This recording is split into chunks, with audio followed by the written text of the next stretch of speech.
Dr. William RUTO nigagokeirwo burai obuya me county ya Samburu ase Ogokina Ebirengo byobochenu nabo igogokeania ebirengo by'ogokwabana n'abasubati chingaki chiokoibora KWABANA nigaene kyokobwaterana n'omuwaziri Aden Duale korenta abarobya eriogosira abasubati kogonkya.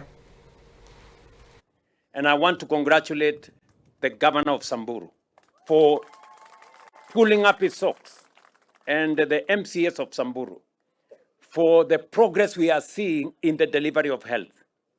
Samburu has been among the 20 counties in Kenya where we still have very high mortality rates of women, our mothers, and also children at childbirth.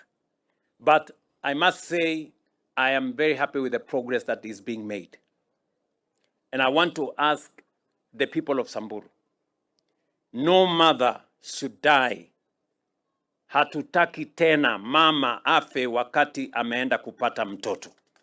Ama watoto wetu wapotee kwa sababu hatuna vifaa ya kutosha.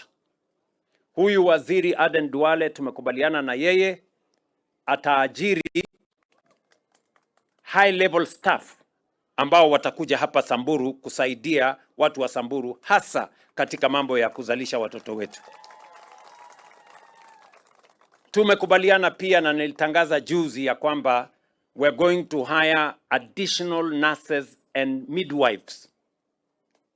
We cannot as a country continue to lose our mothers and newborns. You know, the numbers that are shared globally,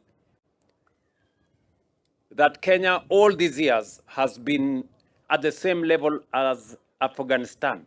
Just imagine. You know, that we have to change. And I am committed, and Governor, my friend Lati, I'm going to work with you. I'm going to work with all the leaders in this county, including our MCAs, to make sure that we reverse, and every mother must have safe delivery, and every child must be given a chance to live.